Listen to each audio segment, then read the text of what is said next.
बच्चों आज हम लोग टाइम बेसिस पर कुछ प्रॉब्लम बनाने सीखते हैं। मैं आप सभी को बताया था कि डेथ चैप्टर में जो पार्टनर का डेथ हो गया है उसका प्रॉफिट में शेयर कैसे निकाला जाएगा। मैं डेथ चैप्टर पर एक वीडियो आपको दे चुका हूं, एक लेक्चर, फर्स्ट लेक्चर। जो बच्चे अभी तक, जो स्टूडेंट अभी तक लेक्चर 1 को नहीं देखे हो, पहले जाकर काइंडली उस लेक्चर को देखो, क्योंकि जब तक लेक्चर 1 को नहीं देखोगे, वीडियो 1 को नहीं देखोगे, आपको लेक्चर 2 समझ में नहीं आएगा, वीडियो 2 समझ में नहीं आएगा। लेक्चर 1 में बहुत कुछ समझाया गया है, पहले आप उसको बढ़िया से देखिए, लेक्चर को समझने की प्रयास कीजिए, इसके बाद आप लेक्चर 2 में आइए। अब देखो, जो भी बच्चे, जो भी स्टूडेंट्स हमारे लेक्चर 1 को देख लिए हो, उसमें मैं बताया था कि अगला जो लेक्चर 2 आएगा उसमें मैं आपको प्रॉब्लम बनाकर दिखाऊंगा कि प्रॉफिट में जो हिस्सा टाइम बेसिस पर निकाला जाता है वो कैसे निकाला जाएगा, कैसे उसका कैलकुलेशन किया जाएगा, ये प्रॉब्लम बनाकर आपको दिखाया जाएगा। तो मैं कुछ प्रॉब्लम यहां पर लिया हुआ हूं। टॉपिक हमारा देखो चल रहा है how to calculate share in current profit of death partner. Method की बात मैं कर चुका हूं कि 2 मेथड होते हैं, 2 बेसिस होते हैं प्रॉफिट में हिस्सा निकालने का। जो भी पार्टनर का डेथ हो गया है, एक टाइम बेसिस और दूसरा टर्नओवर बेसिस। टाइम बेसिस को भी मैं 2 पार्ट में बांटा था कि एक तो only last year profit, base जो आपको प्रॉफिट का लेना है वो लास्ट ईयर के 1 साल का प्रॉफिट, और मैं सेकेंड में बोला था कि एवरेज प्रॉफिट, यानी लास्ट कुछ ईयर की प्रॉफिट को एवरेज करके हमको जो है सो वो प्रॉफिट में हिस्सा निकालना है। तो मैं ये दोनों ही टॉपिक पर 2 प्रॉब्लम लिए हुए हूं। देखो प्रॉब्लम सामने दिख रहा है, प्रॉब्लम 1, प्रॉब्लम 2। अब मैं प्रॉब्लम को पढ़ रहा हूं और मैं आपको उसको बनाकर दिखा रहा हूं कि प्रॉब्लम कैसे बनाया जाएगा। देखो डेथ चैप्टर में प्रॉब्लम की स्टार्टिंग कहां से होता है, कैसे बनाया जाना है। अब देखो ये प्रॉब्लम नंबर 1 में लिखा हुआ है कि A, B and C are partners in a firm. A, B and C 3 partners हैं फर्म में, sharing profits in the ratio of 3:1। ये लाभ हानि अपना 3:1 के रेशियो में बांटते हैं। The firm closes its books on 31 March every year. इनका जो ईयर एंडिंग होता है वो फाइनेंशियल ईयर है, देखो अप्रैल टू मार्च, यानी मार्च में एंड होता है इनका। हर साल इनका अकाउंटिंग ईयर जो एंड होता है वो 31 मार्च को एवरी ईयर। तो आपका अकाउंटिंग ईयर भी यहां क्लियर दे दिया। ए, बी एंड सी पार्टनर्स हैं, लाभ हानि 3:1 के रेशियो में बांटते हैं। इनका अकाउंट जो क्लोज किया जाता है वो उसका ईयर एंडिंग 31 मार्च को होता है। अब कहता है कि ए यहां पर डेट कर गया, ए का डेथ हुआ है ऑन 12/6/2024, यानी 12 जून 2024 को ए का डेथ हो चुका है 12/6/2024, 12 जून को, ठीक है। On A's death his share in the profits, बोलता है कि जब ए का डेथ हो गया तो ऑन एज डेथ, ए के डेथ पर his share in the profits of the firm till the time of his death was to be calculated। कहता है कि इस प्रॉब्लम में क्या करना है भाई, कि स्टार्टिंग ऑफ द ईयर, बोलता है कि ऑन एज डेथ, ए का जब डेथ हो गया तो ए के डेथ पर his share in the profit, profit में उसका शेयर बनता है ना जी, कब से कब तक का, बोलता है उसी को कैलकुलेट करना है, कब से कब तक का। तो बोलता है कि his share of profit of the firm till the time of his death, ठीक है ना, यानी ईयर स्टार्टिंग जो होगा वहां से लेकर जब तक वो जिंदा था तब तक का बोलता है कि प्रॉफिट में हिस्सा निकालना है आपको, ठीक है। Death was to be calculated किया जाना था on the basis of previous year profit. Previous year profit लिखा है 1 साल का, previous year profit which was ₹3 lakh. अब लास्ट ईयर का प्रॉफिट 3 लाख दे दिया है। बोलता है calculate as share in the profit of the firm, बोलता है कि calculate as share in the profit, A का डेथ हुआ है तो बोलता है कि एज शेयर, ए का जो शेयर होगा प्रॉफिट में उसको कैलकुलेट करो, उसको निकालो एंड पास जर्नल एंट्री, और जर्नल एंट्री कर दो। यही चीज मैं समझाया था टाइम बेसिस में पहला साइड में।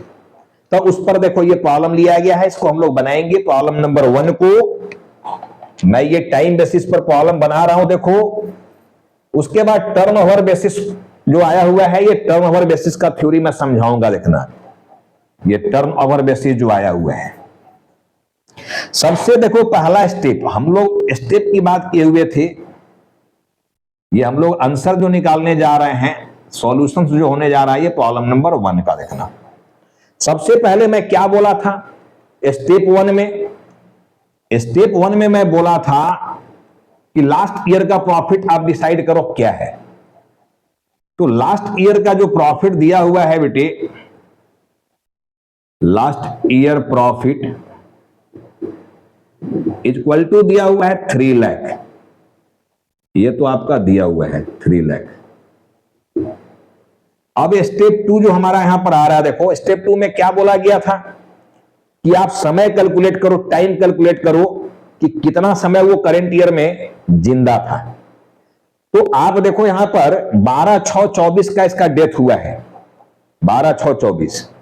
तो 24 का एंडिंग कब रहा होगा समझो, डेट को समझने की प्रयास करो। देखो 12 जून 24 है। अब यहां जाओ, इसकी स्टार्टिंग ईयर क्या रहा होगा, 1 अप्रैल 2024। ठीक है, यह स्टार्टिंग रहा होगा देखना। इसका एंडिंग क्या रहा होगा, 31 मार्च 24।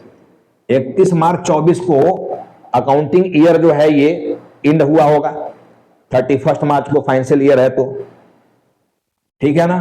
तो 31 मार्च 24 को ईयर एंड हुआ है। नया साल कब शुरू हो गया, 1/4/24 को नया साल शुरू हुआ 1/4/24 को, और 12/6 को इसका डेथ हो गया, 12/6 को। तो 1/4/24 से लेकर 12/6/24 तक का टाइम कैलकुलेट करना है आपको, ठीक है। Time for alive period, alive period यानी जब तक वो जिंदा था, टाइम क्या है उसका, तो कब से कब तक का निकालना है, 1 अप्रैल 2024 से लेकर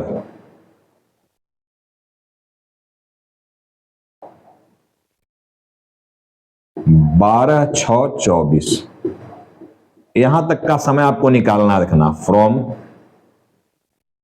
1/4/24 टिल 12/6/24। आपका अकाउंटिंग जो है यहां पर ईयर स्टार्ट हुआ है 1/4/24 को, और उसका डेथ कब हो गया है, 12/6/24 को। तो 1/4/24 से 12/6/24 निकालना हमको। अब देखो यहां जून आपका ये कंप्लीट नहीं हुआ था, बीच में ही डेथ कर गया, तो मैं बोला डेज में कैलकुलेशन करना, मंथ में नहीं। तो अप्रैल में अगर हम लोग बात करें, देखो अप्रैल, तो अप्रैल में कंप्लीट 30 डेज होता है रखना। तो 30 डेज तो अप्रैल में जिंदा था ये, मई में भी जिंदा था ये 31 डेज, और फिर ये जून में भी जिंदा था, कितना 12 दिन 12 डेज, यही ना जिंदा है ये। अप्रैल में पूरा जिंदा था ये, पूरा 30 दिन अप्रैल का। मई में देखो कंप्लीट था ये, जून में उसका डेथ हुआ है। मई 31 दिन का होता है 31, पूरा 31 जिंदा था। जून में वो 12 जून को ही डेथ कर गया, तो 12 तक लिया गया रखना, 12 दिन। अब ये हो गया देखो 3 3 3 6 1 7, 73 डेज वो जिंदा था देखो। तो 73 दिन जिंदा था, 73 डेज, यानी 73 डेज वो वर्क किया था फर्म में, ठीक है ना। तो 73 डेज में फर्म जो प्रॉफिट कमाया होगा उसमें से उसका हिस्सा बन रहा है, 73 डेज का प्रॉफिट में हिस्सा बन रहा है उसका। अब 73 डेज का प्रॉफिट कितना होगा ये निकालना अब हमको।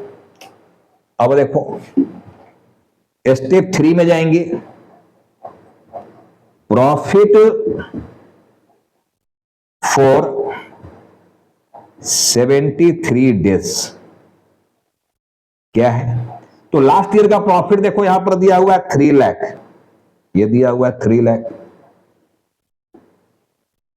ठीक है ना, इनटू 73 डिवाइडेड बाई 365, तो ये आपका 73 डेज का प्रॉफिट निकल जाएगा, ठीक है।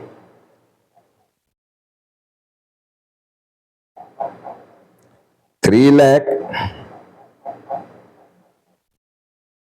इंटू 73 डिवाइडेड बाई 365, तो ये निकल गया आपको 60,000। देखो प्रॉफिट ये निकल गया 60,000, ठीक है ना। यानी 73 दिन जो जिंदा था, वो 73 दिन का प्रॉफिट कितना निकल गया? 60,000। क्लियर है। अब नंबर 4 में डेथ किसका हुआ है? ए का। तो एज शेयर चाहिए। ए का हिस्सा कितना बन रहा है? 73 दिन का प्रॉफिट 60,000 जो निकला, उसमें ए बी सी तीनों का ना है जी। ए का अभी कहां निकला? आप तो केवल प्रॉफिट निकाला कि ठीक है पूरे साल का प्रॉफिट यहां पर 3 लाख रुपया था पूरे साल का, यानी 365 दिन का। तो फिर उसमें 73 दिन का प्रॉफिट कितना है ये निकाले हो। 73 डेज का प्रॉफिट क्या है ये निकाले हो। तो 73 डेज का प्रॉफिट निकल कर आया आपका 60,000 रुपीज, ये निकल कर आ रहा है। अब ये 73 दिन का प्रॉफिट निकाले हो जिसमें ए बी सी तीनों का हिस्सा है। अब हमको चाहिए किसका?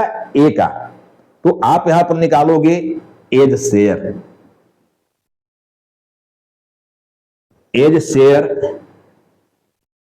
इन प्रॉफिट इज इक्वल टू, कैसे निकालोगे? 60,000 का। अब 60,000 का देखो यहां पर ए का हिस्सा क्या है? ये रेशियो तो आपका दिया हुआ है 3:1, यानी 3/6 ये हिस्सा है ए का। तो 60,000 का 3/6 आप निकालोगे, ठीक है। तो 6 60 और 10 30, ये 30,000 रुपीज जो है ये हिस्सा बन रहा है इसका, ठीक है ना। 30,000 रुपया जो है हिस्सा बना ए का प्रॉफिट में। 73 दिन जो वो काम किया करेंट ईयर में, उसको 30,000 रुपीज प्रॉफिट में हिस्सा चाहिए। तो इस तरह से देखो 4 स्टेप लिए हम लोग, ये 4 स्टेप हम लोग लिए हुए हैं। देखो जो स्टेप मैं थ्योरी में लिखाया था आप लोगों को, वही मैं स्टेप यहां लिया हुआ हूं। देखो स्टेप 1, ठीक है ना, स्टेप 2, ये स्टेप 2 हो गया। यहां आ गया स्टेप 3, ये आ गया, और यहां आ गया आपका स्टेप 4, ये आ गया। तो 4 स्टेप देखो हम लोग लिए यहां पर। सबसे पहला स्टेप में लास्ट ईयर का प्रॉफिट जो दिया हुआ था उसको ले लिए, क्योंकि करेंट ईयर प्रॉफिट तो पता है नहीं, 73 दिन का प्रॉफिट अभी नहीं पता है, वो तो ईयर एंड में पता चलेगा जब फाइनल अकाउंट बनेगा। इसलिए मैं बोला लास्ट ईयर का प्रॉफिट को बेस लिया जाता है, और ये मान लिया जाता है कि जो लास्ट ईयर प्रॉफिट 3 लाख रुपया हम कमाए थे, अभी के ईयर में 24-25 में भी हम लोग 3 लाख की प्रॉफिट कमाएंगे, ऐसा मानकर कैलकुलेशन किया जा रहा। देखना तो लास्ट ईयर का प्रॉफिट 3 लाख रुपया। स्टेप 2 में गए, टाइम फॉर एलआई पीरियड, कितना समय जिंदा था ए, क्योंकि कहानी तो ए का है, सेटलमेंट तो ए का करना है हमको, ठीक है ना। तो वो 1/4/24 से लेकर 12/6 तक जिंदा था। 12 जून को मरा है। अब 12 जून को रात में मरा, दिन में मरा, कुछ ऐसा नहीं है, ठीक है। तो 12 जून को हम लोग यहां कैलकुलेट कर लिए हैं। तो अप्रैल में पूरा वो 30 दिन, मई में पूरा 31 दिन, और जून में 12 दिन, टोटल 73 डेज वो अलाइव था, जिंदा था। तो 24-25 जो हमारा ईयर यहां पर है, उसमें 73 दिन का जो काम किया, वो 73 दिन काम करके जो प्रॉफिट कमाया था ए, उस प्रॉफिट में ए का हिस्सा बना 30,000 रुपीज। तो होप कि आप सभी बच्चों को ये कैलकुलेशन बहुत क्लियर समझ में आया होगा। क्लियर स्टेप वाइज मैं बात को यहां लिखा हूं। अब स्टेप 5 में क्या करने वाले हम लोग? Journal entry. जर्नल मांग रहा है, देखो जर्नल एंट्री कीजिए, ठीक है ना। तो मैं अब जर्नल एंट्री में आ रहा हूं। देखो इस प्रॉब्लम को यहां से हटा रहे हैं, प्रॉब्लम 1 को, और यहीं पर मैं जर्नल कर रहा हूं। देखना ये प्रॉब्लम में हटा दिया। अब स्टेप 5 जो होने जा रहा है,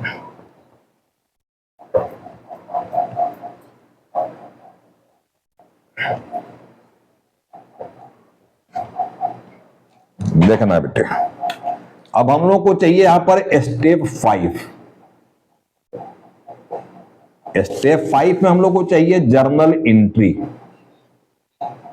journal entry journal entry journal format में करने की प्रयास करना, हैबिट बनाना ठीक से।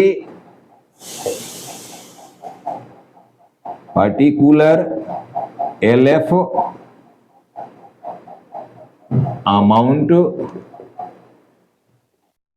अमाउंट डेबिट क्रेडिट, अमाउंट के नीचे रुपये लिख देना। ये फॉर्मेट आपका रहेगा, इसी फॉर्मेट में आपको जर्नल कर देना है। स्टेप 5 देखो ये हो रहा है। अब स्टेप 5 में जर्नल में आपको बताया था कि जो ए है उसको प्रॉफिट में हिस्सा मिल रहा है, तो ए का कैपिटल क्या हो जाएगा, बढ़ जाएगा। ए का कैपिटल क्या हो जाएगा, बढ़ जाएगा। कैपिटल का कौन सा बैलेंस मैं बताया था, कैपिटल का क्रेडिट बैलेंस बताया था, क्रेडिट बैलेंस यानी माइनस, ये बताया था।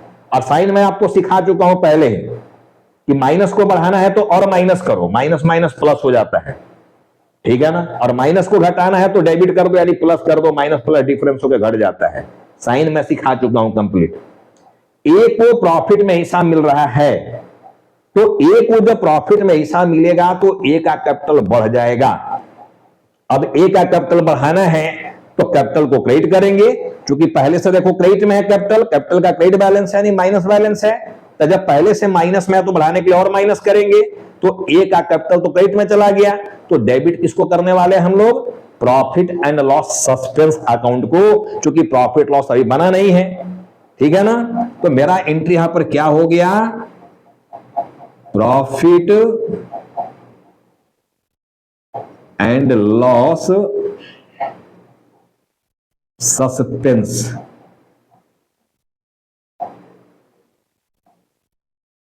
सस्पेंस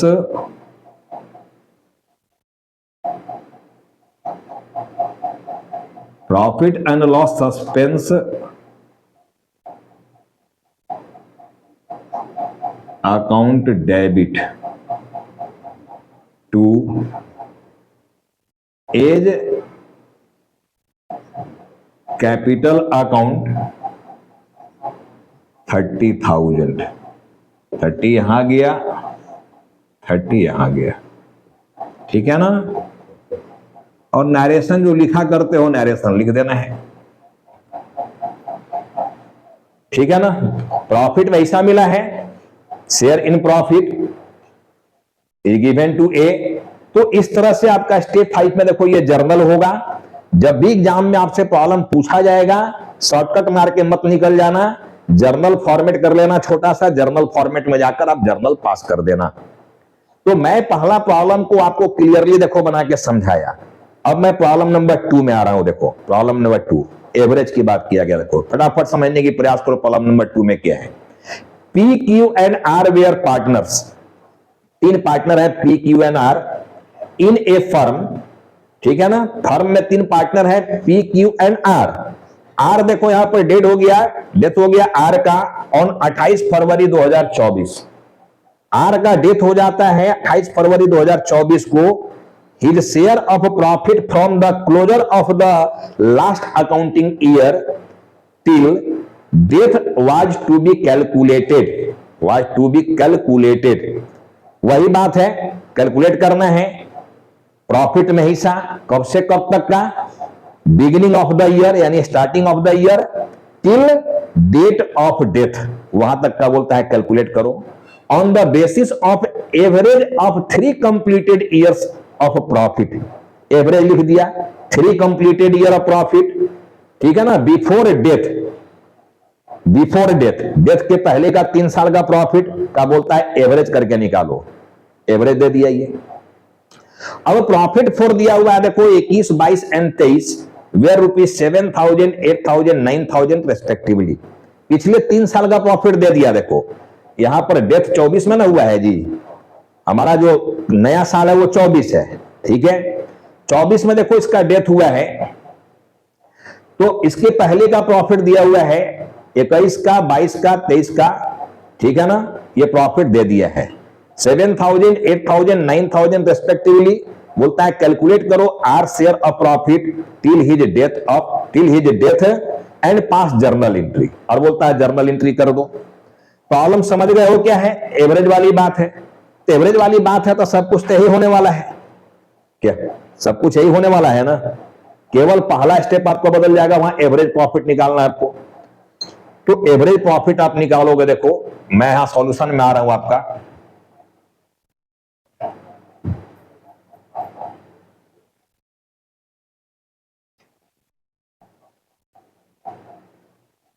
चलो भाई इसको हटाइए दो यार।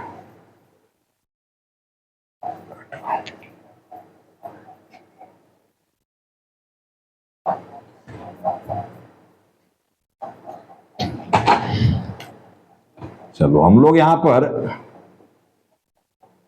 स्टेप 1 में जाएंगे। ये हमारा आंसर नंबर 2 है, रखना 2। स्टेप 1 में हमको निकालना है एवरेज प्रॉफिट। एवरेज प्रॉफिट ये निकालना है। देखो अब एवरेज प्रॉफिट निकालने के लिए 3 साल का प्रॉफिट यहां पर दिया हुआ रखना। एक दिया हुआ है 7000 प्लस दिया हुआ है 8000 प्लस दिया हुआ है 9000। ठीक है ना? 9 8 17 3 20 और 4 24 24,000 आपका यहां पर आया टोटल। डिवाइडेड बाय 3 करोगे तो ये आपका 8000 एवरेज प्रॉफिट निकलता है। 8000 आपका आ गया एवरेज प्रॉफिट। तो सबसे पहले हम लोग को एवरेज प्रॉफिट निकालना था। 3 साल का प्रॉफिट दिया हुआ है, 8 7 15 और 5 20 और 4 24। ठीक है, 24,000 डिवाइड बाई 3 तो ये आ गया आपका 8000। अब 8000 तो आ गया। स्टेप 2 में अब हम लोग जाएंगे। स्टेप 2 में क्या निकालना? हम लोग को टाइम निकालना है। देखो स्टेप 2 में हम जब जाएंगे हम लोग क्या निकालना है? समय निकालना है, टाइम फॉर अलाइव पीरियड। जितना समय वो जिंदा था उतने समय का हम लोग को टाइम निकालना है। देखो अब आपका अकाउंटिंग ईयर खुद पकड़ने की प्रयास करो बेटे कि इसमें अकाउंटिंग ईयर है क्या। फाइनेंशियल ईयर है या कैलेंडर ईयर है? अप्रैल टू मार्च है या जनवरी टू दिसंबर है? खुद फोकस करोगे। देखो जब अप्रैल टू मार्च की बात होता है तो जिस ईयर में अकाउंटिंग ईयर स्टार्ट होता है उसका नेक्स्ट ईयर एंड होता है। जैसे मैं बात करूं कि हमारा अकाउंटिंग ईयर 31/3/24 को एंड होता है तो इसका बिगिनिंग 1/4/23 को होता है। अब देखो 23 में शुरू हुआ, 24 में एंड हुआ। तो अगर फाइनेंशियल ईयर रहेगा तो इस तरह से लिखा रहेगा। देखो 23-24, 24-25, 25-26 ऐसे लिखा रहेगा। यानी 23 में स्टार्ट हुआ, 24 में एंड हुआ, 24 में स्टार्ट हुआ, 25 में एंड हुआ, 25 में स्टार्ट हुआ, 26 में एंड हुआ। तो ऐसे अगर ईयर लिखा हुआ है प्रॉब्लम में तब भी हमारे समझ में आ जाना चाहिए, पकड़ में आ जाना चाहिए कि वो फाइनेंशियल ईयर है। ठीक है, और एक तो क्लियर लिख देता है, जैसे अभी प्रॉब्लम नंबर 1 में लिखा था कि क्लोजिंग हमारा होता है एवरी 31 मार्च को, ऐसा लिख दिया था। तो क्लियर लिखा रहेगा या इस तरह से लिखा रहेगा तो समझ लेना वो फाइनेंशियल ईयर है। कैलेंडर ईयर जिस ईयर में स्टार्ट होता है उसी ईयर में एंड हो जाता है। अब यहां क्लियर लिख रहा है, देखो 21 22 23 ऐसे लिख रहा है, मतलब ये कैलेंडर ईयर है, जनवरी टू दिसंबर। अकाउंटिंग ईयर जो यहां पर एंड हो रहा है वो दिसंबर में एंड हो रहा है, दिसंबर 31 को। तो जब 31 दिसंबर को एंड हुआ है, 31 दिसंबर 23 को एंड हुआ होगा। एंड ईयर है, ये एंडिंग पीरियड है, एंड हुआ है ईयर। तो इसका बिगिनिंग जो नया साल हुआ होगा कब हुआ होगा? 1 जनवरी 24 को यहां शुरू हुआ नया साल। 1 जनवरी 24 को शुरू हुआ नया साल। अब 1 जनवरी 24 को शुरू हुआ, लेकिन पार्टनर गया कहां तक? कब उसका डेथ हुआ है? देखो 28 फरवरी को डेथ हो गया उसका, 28 फरवरी 24 को। 28 फरवरी 24 को डेथ हो गया। देखना तो हमको जो टाइम यहां पर कैलकुलेट करना है, कब से कब तक का करना है? बिगिनिंग ऑफ द ईयर यानी starting of the year till date of death. तो स्टार्टिंग जो आपका है, देखो फ्रॉम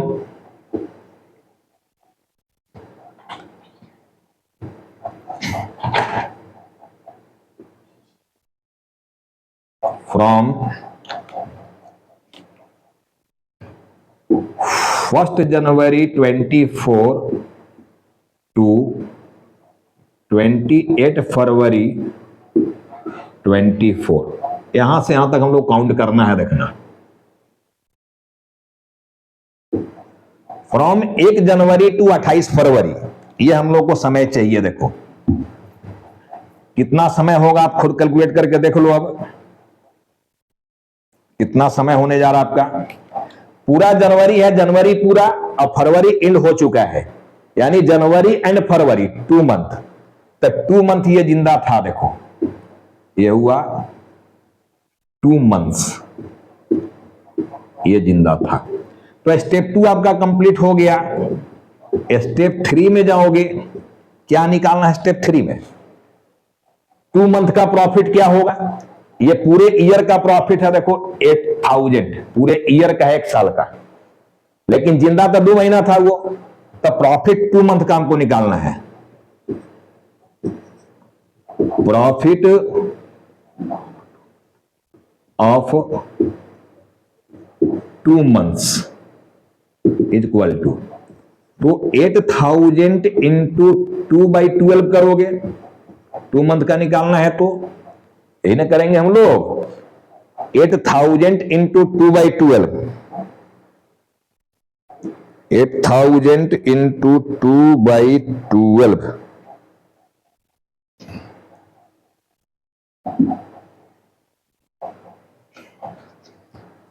1333.33 है, तो हम लोग और में ले रहे हैं 1333, ये ले रहे हैं हम लोग। देखो तो 2 मंथ का प्रॉफिट आपका निकल गया। देखो 1333 रुपया ये निकला आपका।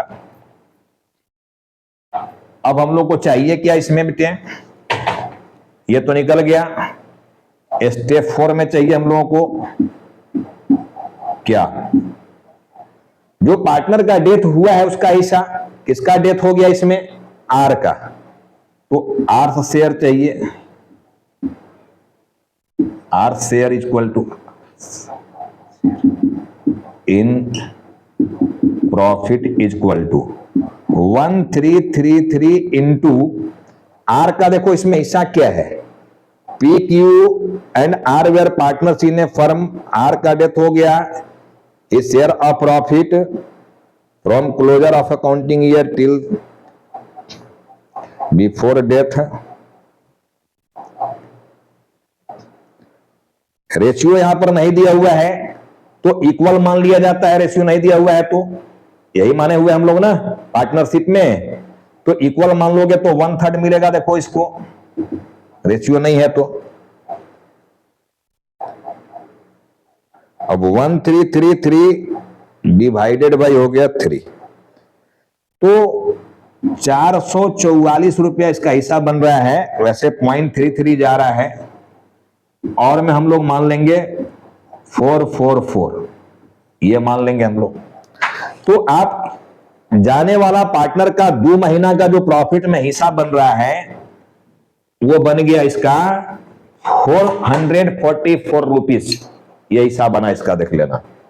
ठीक है ना? स्टेप 1 में हम लोग एवरेज प्रॉफिट निकाल दिए हैं। स्टेप 2 में पहले समय हम लोग निकाल लिए, कितना मंथ जिंदा था वो? तो वो जिंदा था 2 मंथ, ये जिंदा था 2 मंथ। तो 2 मंथ के प्रॉफिट में उसको हिस्सा चाहिए था। अब देखो प्रॉफिट पूरे साल का 8000 है, तो 2 मंथ का प्रॉफिट कितना होगा? 2/12 कर दिए तो निकल गया 1333,333, ये 2 मंथ का प्रॉफिट निकला। तो 2 मंथ का जो प्रॉफिट निकला ये 1333, उसमें तो तीनों पार्टनर का है, पी क्यू एंड आर का। अब इसमें से केवल आर का हिस्सा चाहिए, तो आर का हिस्सा 1/3, रेशियो नहीं दिया गया तो 1/3 मान लिए हम लोग। तो 1/3 जब निकालेंगे तो 444 रुपया, 444। अब आप स्टेप 5 में जाओगे, क्या करोगे? स्टेप 5 में जर्नल एंट्री करोगे। जर्नल एंट्री ये करना है आपको, जर्नल एंट्री। तो जर्नल एंट्री देखो इस फॉर्मेट में करना, फॉर्मेट में बता दिया हूं। अब यहां जर्नल क्या होगा? आर का कैपिटल बढ़ेगा तो आर का कैपिटल क्रेडिट करेंगे। तो डेबिट किसको हम लोग करने जा रहे हैं? Profit and loss suspense account debit to R's capital account, ये निकल गया आपका 444, ये निकल गया। तो इस तरह से आपका देखो आंसर नंबर 2 जो है ये भी कंप्लीट हो गया। अब उम्मीद है कि आपको ये दोनों प्रॉब्लम का सॉल्यूशन जो दिया गया है ये आपकी समझ में आ गई होगी। टाइम बेसिस आपका एकदम क्लियर हो गया होगा कि टाइम बेसिस से जाने वाला पार्टनर का प्रॉफिट में हिस्सा कैसे निकाला जाता है और जर्नल कैसे क्या पास किया जाता है, जर्नल क्या होता है। तो मैं दोनों लास्ट ईयर का 1 साल का प्रॉफिट और लास्ट कुछ ईयर का प्रॉफिट लेकर एवरेज प्रॉफिट ये दोनों समय प्रॉब्लम बनाया। अब अगले देखो वीडियो में हम क्या करेंगे, टर्न ओवर बेसिस की बात करेंगे कि टर्न ओवर बेसिस से जाने वाला पार्टनर्स का प्रॉफिट में हिस्सा कैसे निकाला जाता है। तो आज देखो लेक्चर नंबर 2 में यहीं तक की बात मैं रख रहा हूं। आज लेक्चर नंबर 2 को यहीं पर एंड कर रहा हूं। अगला लेक्चर 3 में मैं फिर से इसी टॉपिक पर बात करूंगा। टॉपिक मेरा यही रहेगा कि जाने वाला पार्टनर का प्रॉफिट में हिस्सा टर्न ओवर बेसिस यानी सेल्स बेसिस से कैसे निकाला जाए। आज मैं टाइम बेसिस समझाया हूं, लेकिन अगले क्लास में अगले लेक्चर में टर्न ओवर बेसिस की बात करूंगा।